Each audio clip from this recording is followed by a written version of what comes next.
the challenges posed by artificial intelligence, we turn now to Wang of Constellation Research Incorporated. Ray, thanks for joining us there. Now, as companies hurry to improve AI and profit from the boom, what are the risks of prioritising growth over safety? There's a lot of risks that are going on. People are looking for optimization, they're looking for efficiencies, they're trying to get the regulatory compliance, and there's a lot of pressure to drive down costs while growing. And that's adding to the question of, are we safe? Is it trusted? Is this something that's ready for the market? Now let's take the doomsayers that were on the show earlier talking about AI is going to take over the world and creates a lot of chaos. We're not there yet, but we still have time to actually prevent these things from happening. But keep in mind, there are 3.4 billion people employed in the world today, 8.1 billion people out there, and advanced economies are aging and they need more labor to be automated, and younger economies are going to be impacted by AI and coding because these are the areas where they won't be able to actually take advantage of the white collar growth that we saw in a lot of these economic growth and booms. So that's really where the challenge is at, is what is going to be that balance of 280 to 300 million jobs being replaced, and what are the new jobs that are going to replace those 280 to 300 million jobs that are being created by AI.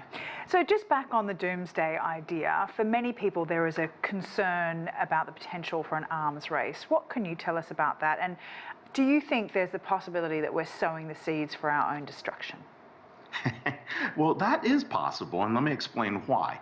One of the reasons that we're looking at this is for AI to work, you need lots of data, you need large networks, you need access to cheap energy, and you need access to compute power. And only the largest companies can do that, or governments can do that. So we have a contest between large companies and small companies, governments and individuals. And when we're looking at training data and getting that information and insights, we're going to see more and more of information being pulled away from the public web. And that means we could use, AI could usher a dark ages in a very, very weird way. And why? Because information that's publicly available will now be hidden only in the networks. And in order to participate in the networks, you have to trade your data, or you have to be, as a small business, be part of a larger network in order to benefit from AI. And that creates a lot of issues, especially in terms of access to knowledge, the AI divide, and the equity that people were talking about earlier. So there's a lot of people on the jobs market that are hoping and feel that AI is already, making their jobs easier on a more mundane level.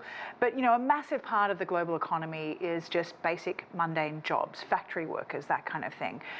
Are we looking at a future of leisure or mass unemployment? We'll have a different type of employment. There will be some issues in terms of employment, but you're correct, Sally.